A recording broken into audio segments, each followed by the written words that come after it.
سلام دوستان، حالتون چطوره؟ من صادق هستم و به کانال خودتون MSA Story خیلی خوش اومدید. اگر آماده شنیدن این داستان هستید، let's go. در جنوب شب زودتر از جاهای دیگه میرسه، اما وقتی میرسه انگار چیزی رو با خودش میاره. یک سکوت سنگین، خفه و گرم. سکوتی که فقط با صدای باد لای برگ‌های خشک نخل‌ها و گاهی پارس دور سگی شکسته میشه. من اون موقع 27 سالم بود. با یک موتور کهنه بین روستا رفت و آمد می‌کردم و برای مغازه‌دارها بار می‌بردم. شب‌ها معمولاً دیر راه می‌افتادم. بیشتر مردم جرئت نمی‌کردن بعد از غروب از جاده بلو رد شوند. اما برای من انتخابی نبود. نانم از همون راه در میومد. جاده بلو از یک سمت به بیابان می‌خورد و سمت دیگر به نخلستان قدیمی و متروکه می‌رسید.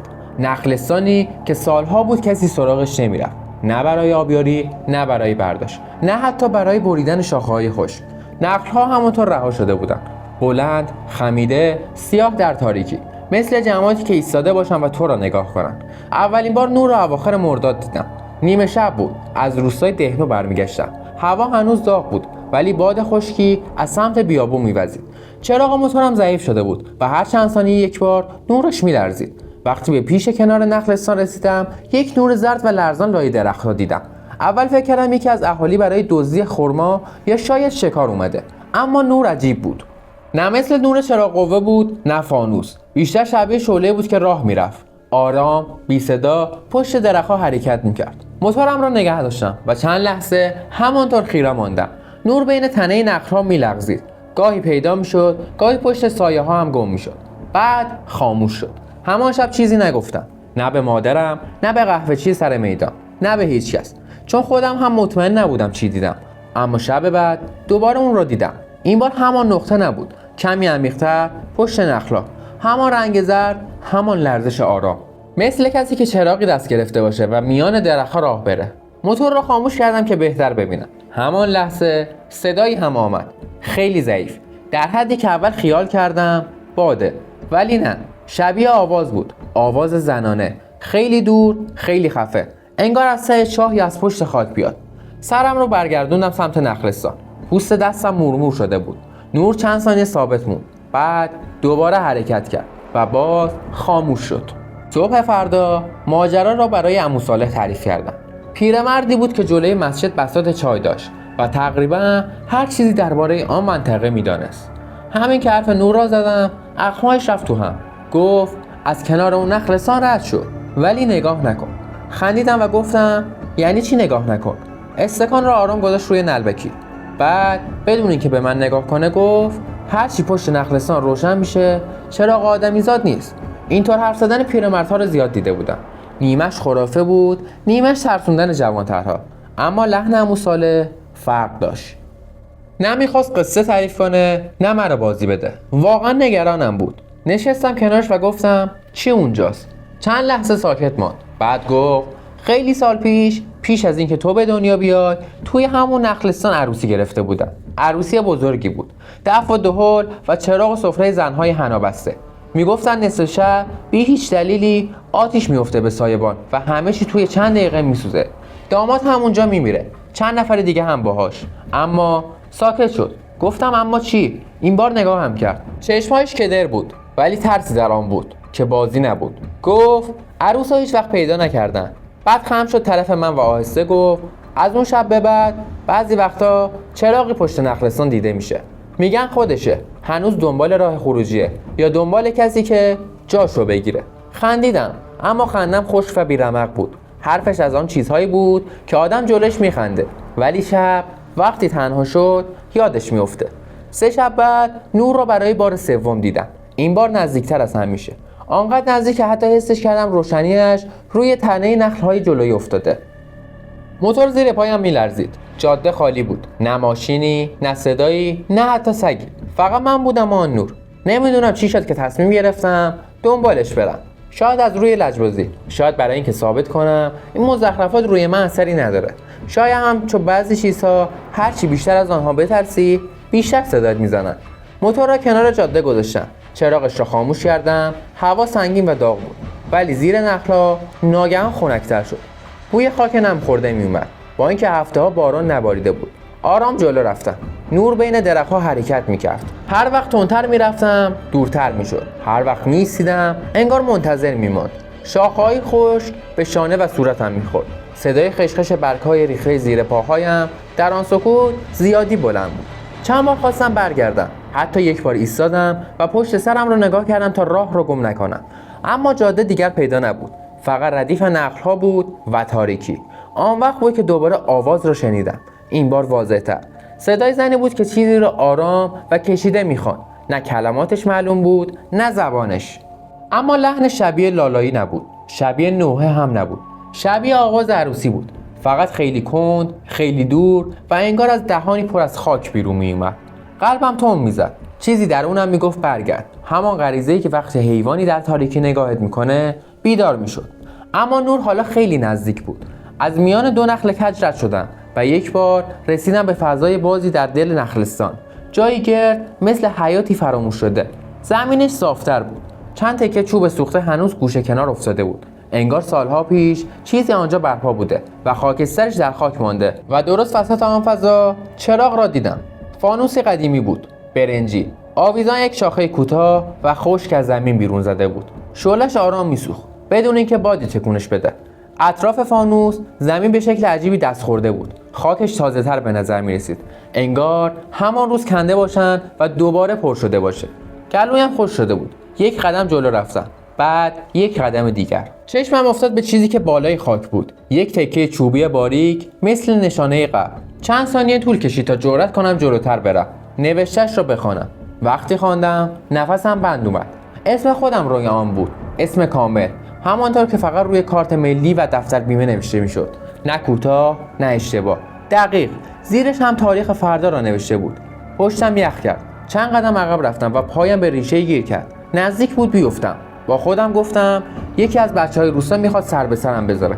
اما چه کسی؟ چه کسی اسم کامل من رو میدونست؟ چه کسی جرأت میکرد نیمه شب وسط آن نخلستان اینطوری شوخی کنه؟ همان لحظه صدای آواز قطع شد. سکوت. سنگین‌تر از قبل برگشت. بعد از پشت سرم صدای خشخش پارچه اومد. خیلی آرام برگشتم. اول چیزی ندیدم. بعد پشت یکی از نخل‌ها گوشه پارچه سفید تکان خورد. مثل لباس عروس، چرک، خاکی و سوخته در لبه‌ها. زانوهایم سست شد. خواستم بدوم، اما پاهایم انگار در خاک فرو رفته بود. پارچه دوباره تکان خورد. و بعد آرام آرام چیزی از پشت درخت بیرون اومد. زن بود یا چیزی شبیه زن. قدش بلند بود اما انگار صاف نمی استاد. سرش کمی کج بود. لباس بلند و سفید به تن داشت که پایینش سیاه و سوخته بود. موهایش آویزان و خاک‌آلود. صورتش زیر توری نازکی پنهان. فانوس بدون اینکه کسی لمسش کنه کمی روشن‌تر شد. زن یک قدم جلو اومد. صدای نفس کشیدنش رو شنیدم. خشک، بریده، مثل صدایی که کسی سالها دود بلعیده باشه. میخواستم فریاد بزنم اما صدا از گلویم بیرون نمی اومد. زن سرش رو کمی بالا آورد. از پشت تور دو چشم دیده شد. نه درخشان، نه خشمگین، فقط خالی. خالی تر از چیزی که باید در صورت یک آدم باشه. بعد با صدایی که بیشتر شبیه خشخش خاک بود تا حرف گفت رسیدی؟ همون یک کلمه کافی بود تا طلسم بدنم بشکنه. چرخیدم و دویدم. شاه‌ها به صورتم می‌خوردن. نفس می‌زدم. نمی‌دونستم کدام طرف جاده است. فقط می‌دویدم. چند بار زمین خوردم. کف دستم پاره شد. یک بار هم مطمئنم پشت سرم صدای قدم شنیدم. نه دویدن، نه راه رفتن. کشیده شدن چیزی روی خاک. بالاخره نور ضعیف موتورم رو دیدم. خودم را رساندم با دست‌های لرزان. استارت زدم. برای بار اول روشن نشد. بار دوم هم نه. اشک توی چشمام جمع شده بود. برای اولین بار در عمرم از ترس گریم گرفته بود. بار سوم موتور روشن شد. گاز دادم و بدون اینکه پشت سرم رو نگاه کنم تا خانه رفتم. آن شب تا صبح تب کردم. مادرم فکر کرد گرما زدن. به کسی چیزی نگفتم. نه از قبر، نه از فانوس، نه از زن. اما صبح که بیدار شدم زیر ناخن‌های دست راستم خاک بود. خاکی تیره و مرطوب با بوی تند سوختگی و در جیب پیراهنم یک تیکه تور سفید پیدا کردم. سوخته در لبه‌ها. بعد از ظهر خبر رسید که حسن پسپر در همان جاده تصادف کرده بود. میگفتن دیشب نزدیک نخلستان زده بیرون. وقتی پیداش کرده بودن زنده بود ولی فقط یک جمله رو تکرار میکرد: چراغو خاموش کنیم. تا غروب مرد. آن شب دیگر از جاده بلو نرفتم. جاده دورتر رفتم با اینکه 2 برابر راه داشت، اما فایده ای نداشت. نزدیک نیمه شب وقتی از پشت بام خانه برای جمع کردن لباس‌ها بالا رفته بودم، همان نور را دیدم. خیلی دور پشت نخلستان، زرد، لرزان، آرام. و این بار مطمئن شدم که فقط چراغ نیست، چون کنار آن سایه باریک زنی هم ایستاده بود. روز بعد رفتم سراغ عمو صالح. همین که مرا دید فهمید. گفت رفتی تو نخلستان؟ نتونستم دروغ بگم. فقط نشستم و همه چیز رو براش تعریف کردم. اسم روی قبر، فانوس، زن، تور سوخته. عمو صالح تا آخر حرفایم چیزی نگفت. بعد بلند شد، در دکان چایش را بست و مرا با خودش برد خانه‌اش. از صندوق چوبی قدیمش پارچه پیچیده در آورد. داخلش یک آینه کوچیک ترک خورده بود و یک هرزه کهنه.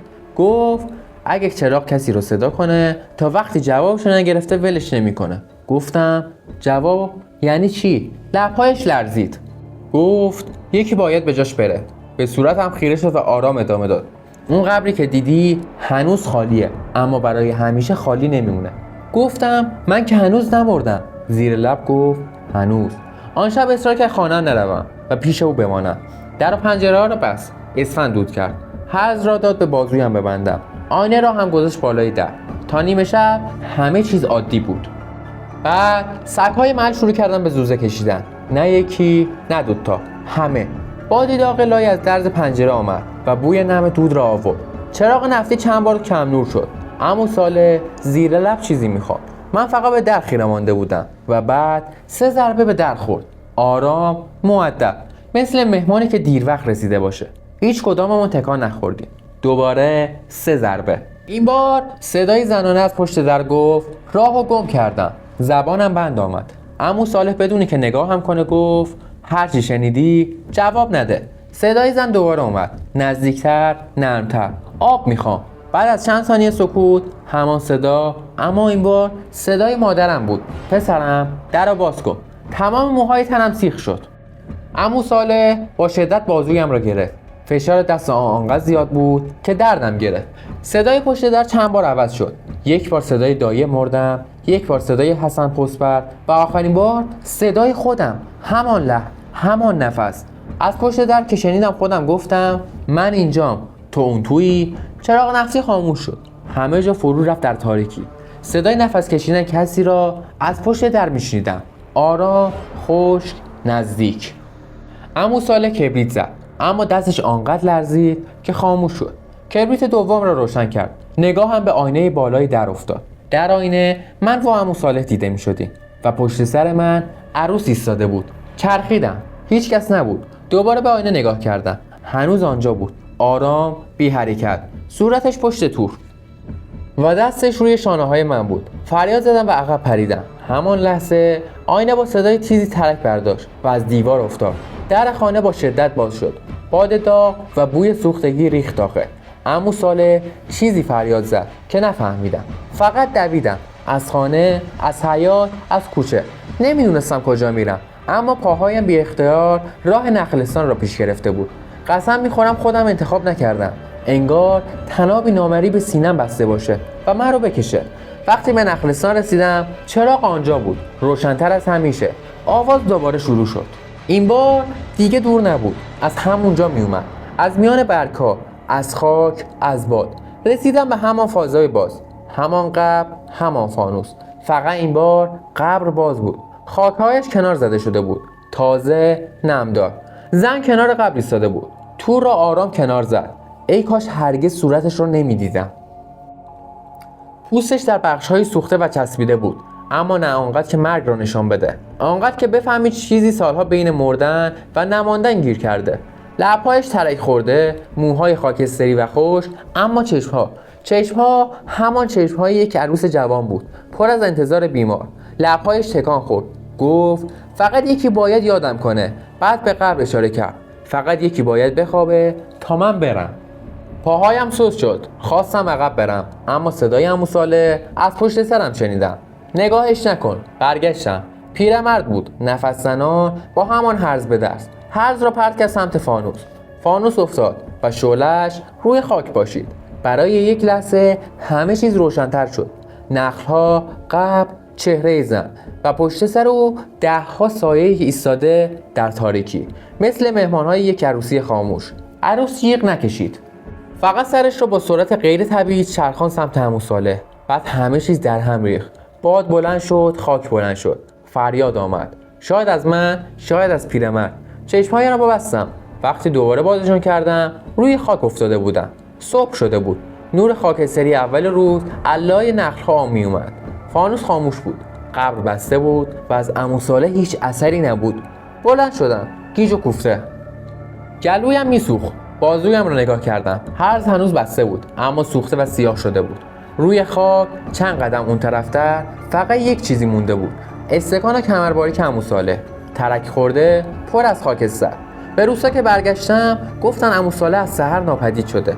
هیچ کس نفهمیده کجا رفته. نه رد پایی، نه جنازه‌ای، نه خبری. مردم گفتن پیر بود، شاید از روستا زده بود بیرون و در بیابان افتاده. اما من میدونستم که او جای عروس رو گرفته. فکر کردم همه چیز تموم شده. فکر کردم چرا خاموش شده. 1 هفته گذشت، بعد 2 هفته. کم کم دوباره خوابم بود. دوباره شبها از خانه بیرون رفتم. دوباره صدای خنده یادم اومد. تا اینکه یک شب پسرک همسایه دوان آمد دم در. نفسش بالا نمی اومد. گفت بیا با پشت بوم، یه چیزی نشونت بدم. رفتم. با دست دوردست رو نشون داد. پشت نخلستان نور زرد و لرزانی روشن بود، اما این بار تنها نبود. کنارش نور دوم هم روشن شد و کمی بعد نور سوم. خشکم زد. پسرک گفت این چراغ‌ها قبلا هم بودن؟ جواب ندادم، چون همان لحظه در نور سوم برای یک آن سایه مردی را دیدم با قامت خمیده و استکانی در دست. عمو صالح. و فهمیدم ماجرا هیچ وقت درباره یک عروس تنها نبود. نخلستان مرده نمیخواست، مهمان میخواست.